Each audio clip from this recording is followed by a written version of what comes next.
Welcome, everyone. Today's webinar is a special session in the City Parks Alliance webinar series. It is a free webinar, and we are jointly partnering with the Trust for Public Land to offer this informational session on the ParkXChange city workshops on creative placemaking and the host city selection process. Hopefully you joined this webinar because you're interested in hosting a city ParkXChange workshop on creative placemaking, and this is the perfect place to learn more. Today's session is jointly hosted by City Parks Alliance and the Trust for Public Land, and we welcome your questions about hosting a partnership workshop. Please submit your questions using the question box on the GoToMeeting control panel. We will answer them at the conclusion of the informational presentation. We're going to be having two speakers today on today's session, Karen Ernst and Matthew Clark, and they're going to go ahead and take it away. Great. All right. So the City of Park, I'm Karen Ernst. I'm the Director of Strategic Initiatives with the City Parks Alliance. The City Parks Alliance and Trust for Public Land are partnering to bring placemaking skills and strategies to you through a ParkXChange City Workshop on creative placemaking with support from the National Endowment of the Arts. Matthew and I are going to talk a little bit about what we mean by creative placemaking, the work that we've done leading up to this in creating a creative placemaking guide, and what the workshops will look like and what cities can hope to get out of that. And then we'll end by talking a little bit about how you can express interest in hosting a creative placemaking workshop.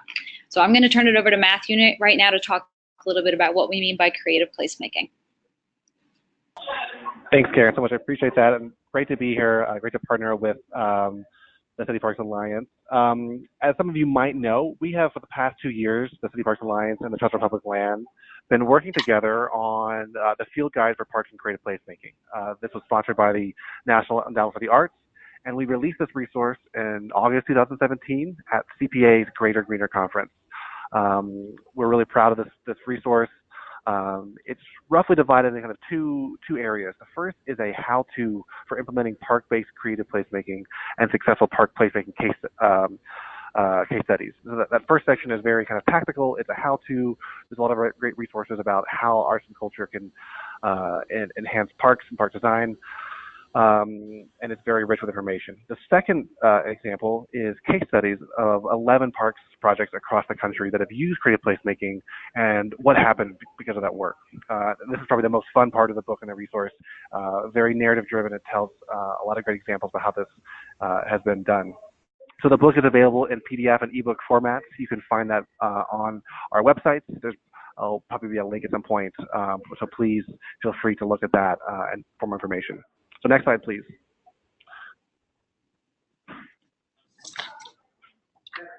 So I could go on forever about the kind of connections between creative placemaking and parks, primarily because that's one of my roles here at the Trust for Public Land. But I wanted to give a little bit of a snapshot about what that meant. So first, it's a cooperative community-based process using arts and cultural expression to make or rejuvenate parks and open spaces.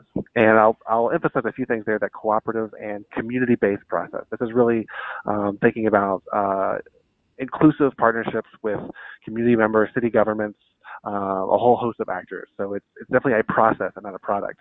People often think about this as kind of public art, but it really is about that process of working together and using arts and culture to do so. It also animates public and private spaces, rejuvenates structures and streetscapes. It improves local business viability and public safety, and brings diverse people together to celebrate, inspire, and to be inspired. And this last bullet point here really talks about community development. And, you know, we here might be in the arts and culture sphere, or we might be in a parks professional, but really we're thinking about this connection as a community development approach to make better places. And so we believe that arts and culture in connection with parks and open space can really have a powerful impact on our places. So I want to give a few examples about what this means, just to say here's some project case studies that might have some resonance with some of you in your communities, and that might help you think about how a workshop could be useful. So the first is the Rose Kennedy Greenway, which many of you probably know, which is a result of the Big Dig and burying the highway in downtown. So the park master plan emerged after that process. One of the things that the park leaders did very early on was to develop a public arts master plan. And the public arts master plan was important just to support, a visually compelling park, but what it also did is bring the neighborhoods, who are very diverse along the Greenway, into the fold, and it made them feel inclusive as part of that process. So next slide, please.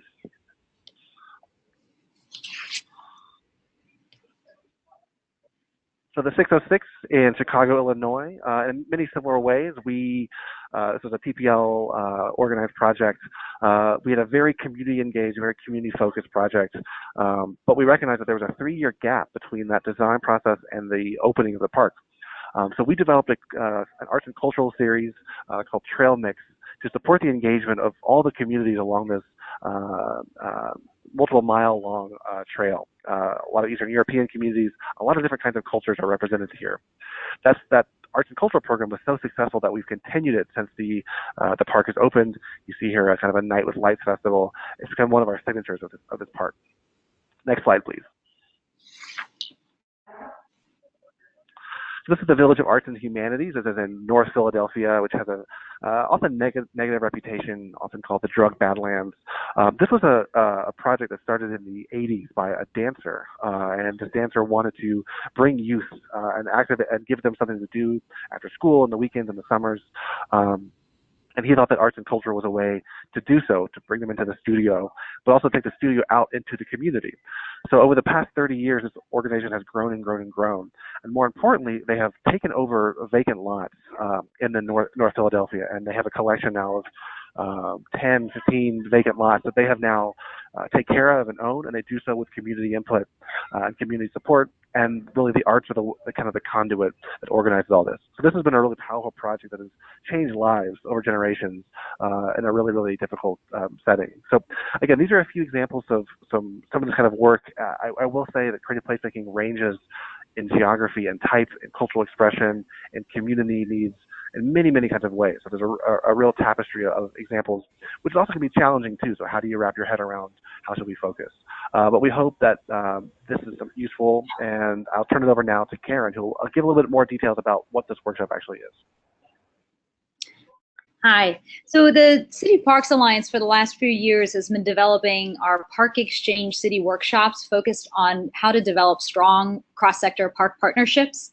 And what we're doing with our partnership with the Trust for Public Land is bringing creative placemaking skills into that workshop format. So our ParkXChange City Workshop on creative placemaking is designed to build skills for effective park partnerships around creative placemaking. It's also designed to seed replication of innovation by developing a peer network between cities to learn from others' success, and to support new creative placemaking partnerships by hosting the workshops locally with cross-sector participation. So the approach to our workshops is to be very interactive. We include in our workshops guest speakers from other cities who we pick specifically because they have success stories that are going to be relevant to that host city, and who our host city is interested in building relationships with, kind of creating that peer relationship. We also incorporate case studies and role plays that we develop, again, that are specifically relevant to the opportunities and challenges of the host city, drawing on some success stories from other cities around the country that are going to be relevant. And then they, of course, incorporate a whole curriculum on how to build successful park partnerships and approaches for creative placemaking. The workshops will be led by Matthew and myself, professional facilitators who've done a lot of training in the past, and we'll be drawing on the experience of leaders from around the country who have been doing creative placemaking and successful park partnerships. So we're trying to make these workshops as accessible as possible, but right now we only have funding to do workshops in 2 cities. So what we're looking for is cities and communities that are interested in moving forward with creative placemaking in their parks, and that are willing to work on it in cross-sector teams to do that. So what we're asking is for cities that are interested in applying to be a host city, that they organize a small cross-sector planning team that would include some representatives from the public sector and the nonprofit sector, and if it makes sense, the private sector also. And that small cross-sector planning team agrees to participate in 3 pre-workshop planning meetings. Those would normally be over the phone with us. And the goal of that process is for us to really understand what's happening in your city, what your challenges and opportunities are, what you hope to accomplish with the workshop, so that we can make sure that we invite in the guest speakers that are most relevant to you, and we design our case studies and our curriculum to be as relevant and applicable to you as possible. We have funding from the NEA that's paying for the vast majority of the cost of the project, but we're asking cities to raise $12,500 in match dollars. It has to be raised by September of next year. So in the when people are submitting their letters of interest, we want to have a sense of where you'd be raising that funding from, and if you could commit to trying to raise it by September. So the letter of interest process, again, we're trying to make this as simple as possible. So we're just asking people to submit a letter of interest to us by February 28th, and that letter of interest would include your contact information, who would be on your cross-sector planning team, if they have committed to that yet, or if there's people you're still planning to reach out to, who you would think would be the primary local audience and likely participants in the workshop, what challenges and opportunities you hope to address through the workshop, and then what you hope to accomplish by hosting the workshop in your city or community. And then finally, what sources of matching funds you would hope to be seeking, and if you could commit to raising it by September 2018. We have a link on this webinar for you to go to, but if you can't get to that right now, after the workshop, we will be sending you, all participants in the webinar, a link to this presentation that'll include a link to go directly to more information, all this information that's here. So I think now we'll open it up to any questions if anybody has any. So if you can type your question into the Q&A box on GoToWebinar. Yes, thanks so much, Karen. For all of you with questions, please, again, type your questions into the question box on your GoToWebinar control panel, and we'll be able to answer those accordingly. I know that some people might be wondering, though, you know, this sounds like a really great opportunity to build the foundation of a great partnership. Are there any ongoing resources that'll be provided in addition to the kickoff kind of cross-sector partnership training as well? Yeah, City Parks Alliance will be bringing to this all of our resources on how to build strong park partnerships, and the network that we have around the country of organizations that are currently doing creative placemaking through park partnerships. Matthew, why don't you talk about that too, because you guys have a lot of resources you'll be bringing to the process too. Yeah, absolutely. One thing that will be great about this process is we have access to quite a bit of information about creative placemaking, both within but also without of the park context. And so, for example, a question we get a lot is, how do you find an artist and how do you hire that artist? Well, we'll bring to the table, a lot of resources about how to write an RFP, how to search for artists, what are the best practices, how do you organize an artist to be kind of a community organizer. So we'll customize that to the kind of needs of the city. So if there's a certain kind of geography or issue at stake, we'll make sure that those resources are customized to that city and make them available as soon as we have that kind of commitment nailed down. Wonderful. We have another question coming through. What is the general size of the workshop in terms of participants? So who's typically sitting around the table? Yeah, so the workshops can range anywhere from 30 to 60 people we find is a really good size, and there's usually a varied participation. So we encourage you to reach out locally to both traditional park partners like your park nonprofits in the city and the park agency, but also non-traditional partners, and in particular reaching out to the arts and culture communities. So organizations that are doing arts-related organizations, cultural organizations, ones that are already doing arts and culture programming. But beyond that, we also encourage other non-traditional partners like community development organizations and neighborhood associations, grassroots park advocates. So we encourage people to make the participation in the workshop as diverse as possible and to really engage those cross-sector partners, and including the private sector too. We often have landscape designers that are at the table, park designers that are at the table, and urban planners at the table. And in some cases where public safety might be an issue, or they're trying to deal with crime, neighborhood crime, or neighborhood development, then they might bring in the public safety organizations working in that community, or the community development groups working in that community. We also have another question that just came in. This might be a good question for you to start off with, Matthew, is what kind of scale of project would be best for this? Would it be a citywide scale of a creative placemaking project, maybe a specific park project? That's a great question. It's a really important one too. And I think it varies. I think anything is really acceptable and welcomed here. And I think it's the most important thing is to really define what that is. So for example, maybe there's a parks conservancy or a parks organization that has purview over multiple parks, or a community organization that has, several open spaces, and they want to think about a district-wide kind of creative placemaking strategy. That's something that we do a lot of work in here at TPL, and we'd love to have a conversation. At the same time, maybe there's a major urban park, or maybe there's a Rails to Trail project that is a pretty significant undertaking for a community, and this would be a great opportunity to kind of really focus the people, develop some partnerships. That it would also be, I think, a welcome thing. I think the most important thing is to define the kind of question, and what are some of the challenges, and how can this be helpful in overcoming that. But I think it really could work at any level. I mean, heck, I'd love to have like a regional one too. How would that work? So I think that we're pretty flexible in that. I think the important thing is really defining what the outcomes want to be. Wonderful. We also have another question on the timing of the workshop. So, would folks need to have a project kind of ready to go before they have the workshop? Would they be able to be, mid-course, or, what kind of is the timing around here, Karen? So there doesn't need to be any specific project identified. This can be a much more general looking at ways to incorporate creative placemaking into your parks work more broadly. But in terms of timing for the workshop itself, we do have grant timelines that we have to meet. So we have to do the workshop in the host city by winter of 2019.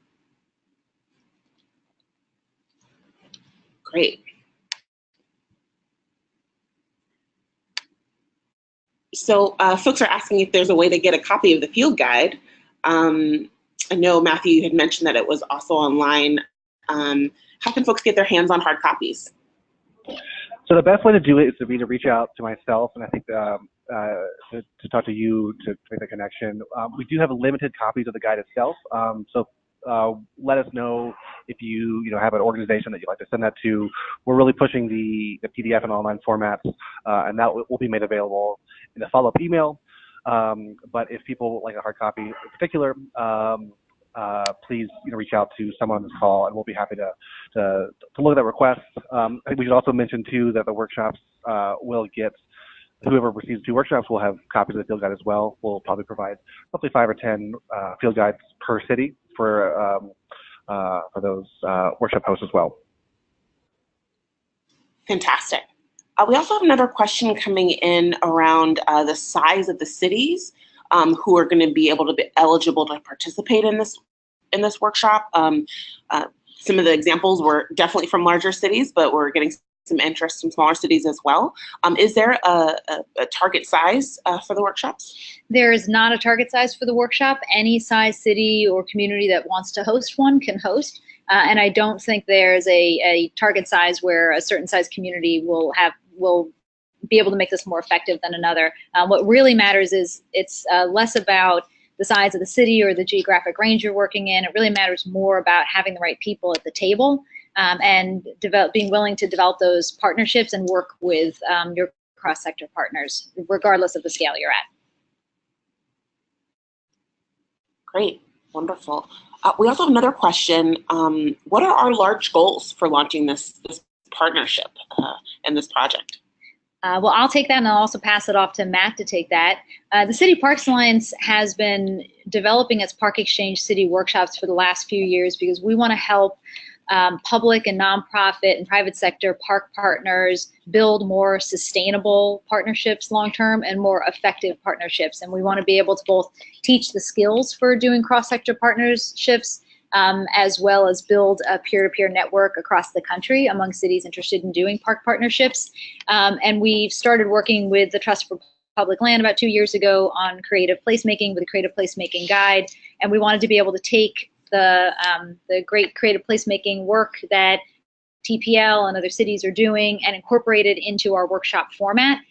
So what we hope to do is be able to help you launch creative placemaking partnerships in your cities and your communities. And that's really our overarching goal. Matthew, do you have anything to add to that?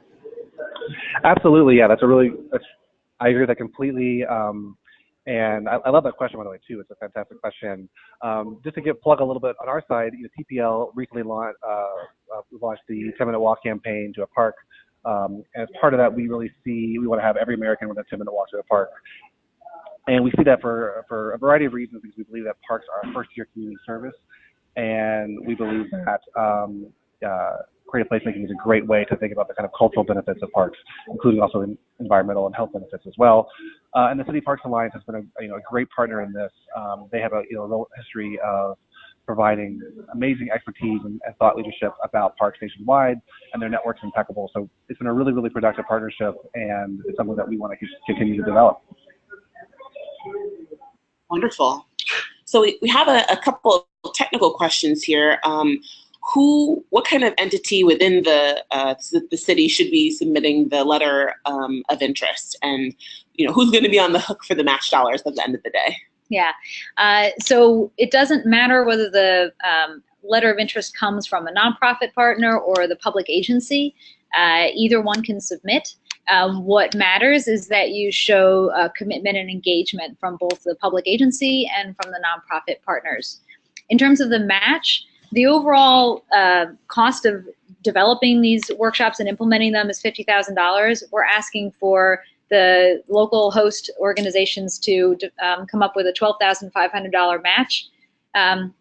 We need to have a commitment that those dollars would be raised by September before we host the workshops. And the partners who sign on to the letter of interest and agree to this would be the ones on the hook for raising those dollars. We are happy to support the fundraising efforts by providing you with materials about the workshop, and we can give testimonials from previous workshops, any kinds of backup documentation that would be helpful to you. We want to be able to support those efforts, but you would be in the lead on soliciting the match dollars. Fantastic. There's another question that's come in around previous experience. So do the partners who are involved in this workshop need to have previous experience working with arts and cultural organizations in the past? Is there preferred level of experience, whether none experience or lots of experience? There is no past experience necessary, but there needs to be a current willingness to work with arts and cultural organizations. If you have some history of having worked with arts and cultural organizations in your community, that would be a bonus.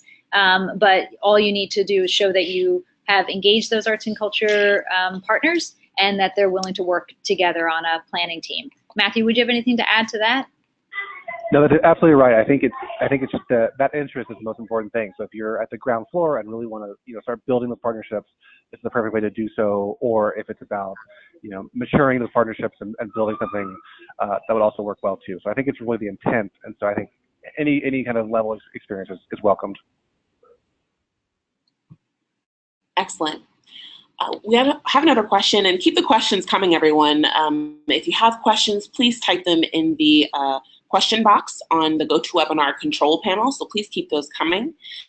We have another question coming in around the outcomes and the deliverables of the workshop process. So, we noted that you may be in different phases of your project, of your creative placemaking project, or maybe not have a project in mind at all, but just a willingness to partner and work together across sectors.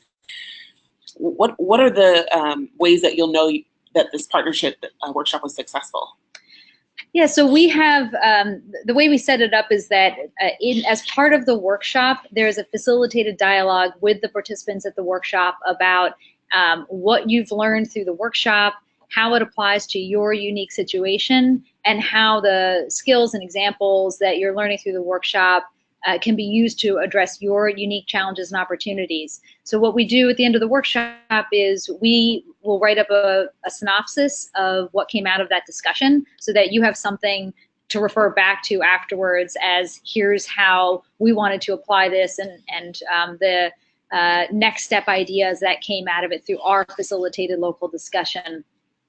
But we also have built into the process a couple touch base opportunities with the local planning team to help you as you step through those first few steps of your process. So we will evaluate the workshop itself, but then we'll also have a touch base call with your planning team within a month after the workshop to kind of debrief on what happened at the workshop, what great ideas came out, which ones you think are really ready and low-hanging fruit that you could jump on, and then we'll help with some of the technical assistance around all right, how do you take those ideas and put them into action?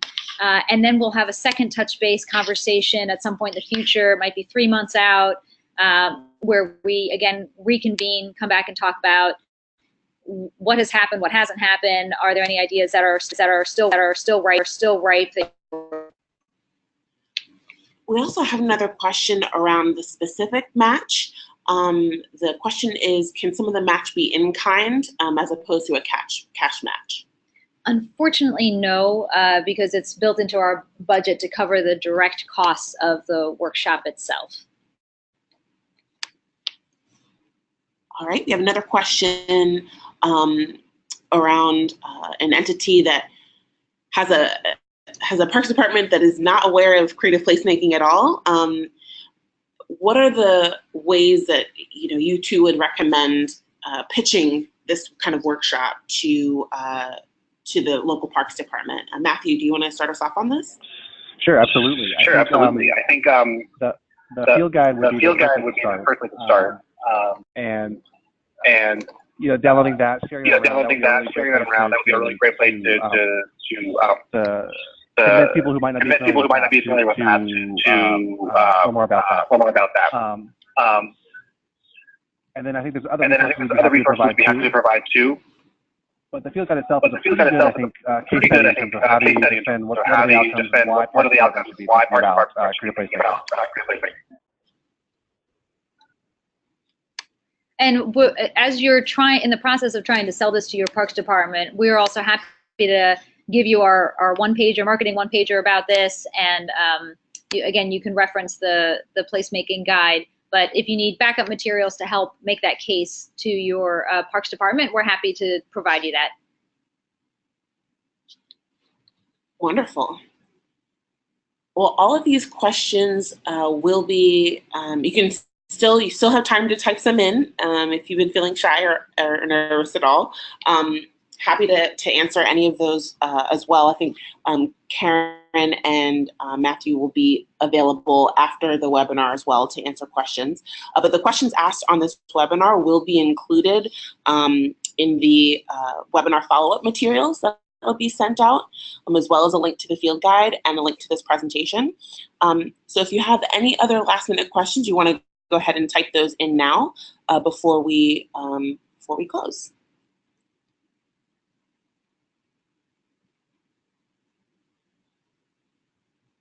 Any other closing thoughts that you have, Matthew or Karen? Tips on making a strong application? I can start to say, be creative, be thoughtful. I think this is a really exciting opportunity.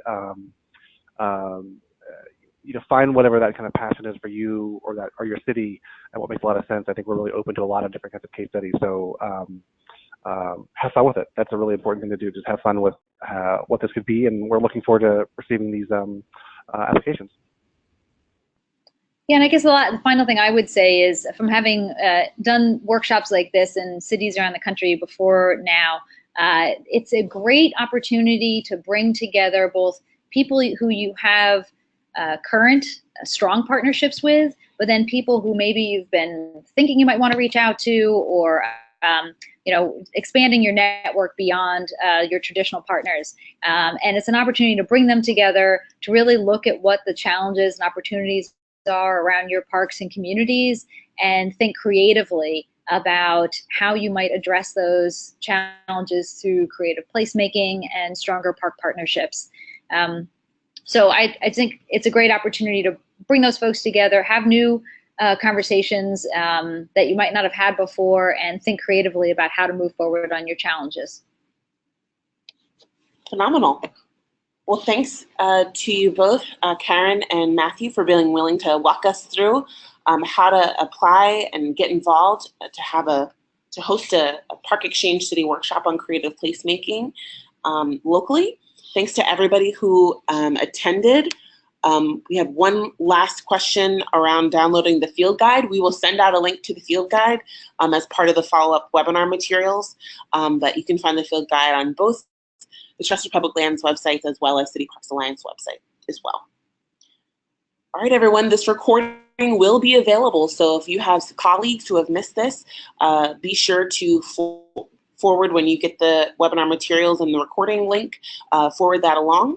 And we look forward to receiving your letters of interest. Have a wonderful afternoon, everyone.